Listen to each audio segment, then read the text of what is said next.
पुढची महत्त्वाची बातमी आपण पाहूयात। डोंगरकिन्ही ग्रामपंचायतीमध्ये ध्वजाचा अवमान प्रकरणी तर ग्रामसेवक आणि ग्रामपंचायतीला आता हे संपूर्ण प्रकरण भोवल्याचं पाहायला मिळत आहे। लोकशाही मराठीच्या बातमीनंतर ग्रामसेवकाला कारणे दाखवा नोटीस पाठवण्यात आलेली आहे। संबंधित ग्रामसेवकाने समाधानकारक खुलासा न दिल्यास जिल्हा परिषद सेवा शिस्त व वर्तणूक नियम अंतर्गत पुढील कार्यवाही केली जाईल असा इशारा देखील प्रशासनाच्या माध्यमातून देण्यात आलेला आहे।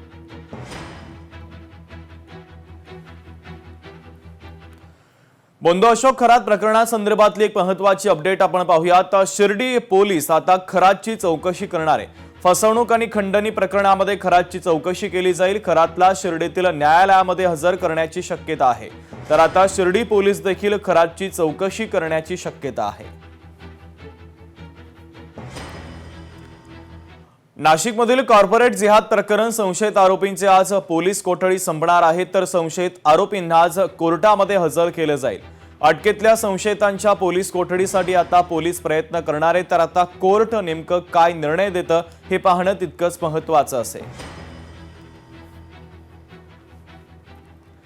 नसरापूरमधील चिमुकलीवर अत्याचार आणि हत्या प्रकरणी नसरापुरातील ग्रामस्थांनी उपमुख्यमंत्री एकनाथ शिंदेंची भेट घेतली।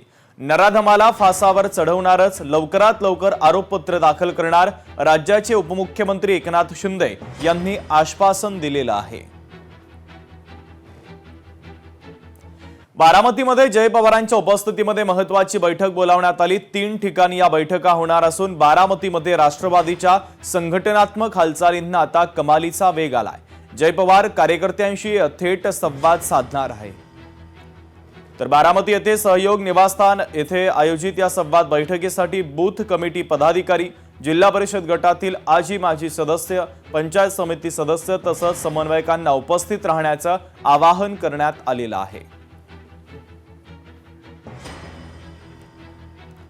पुढच्या बातमीकडे वळतोय। डिलिव्हरी बॉयचा रस्त्यामध्येच बेदरकारपणा पाहायला मिळाला। अतिघाईमुळे वाहतूक नियमांची पायमल्ली झाल्याचा हा प्रकार समोर आलाय। सर्वाधिक गुन्हे पश्चिम उपनगरात नोंदवले गेलेले आहेत। तर अतिघाईमुळे वाहतूक नियमांची पायमल्ली होत असल्याचं या प्रकारातून आता समोर येत आहे। डिलिव्हरी बॉयचा रस्त्यावरच बेदरकारपणा पाहायला मिळाला। अतिघाईमुळे वाहतूक नियमांची सर्रासपणे सातत्याने पायमल्ली केली जाते। सर्वाधिक गुन्हे हे पश्चिम उपनगरामध्ये नोंदवण्यात आलेले आहेत।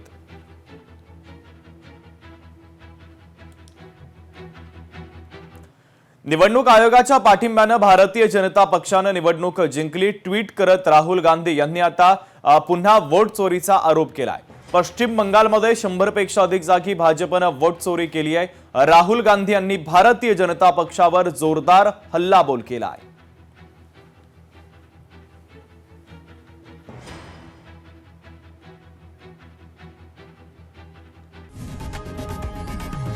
लोकशाही मराठी ऐका, पहा, जागरूक रहा।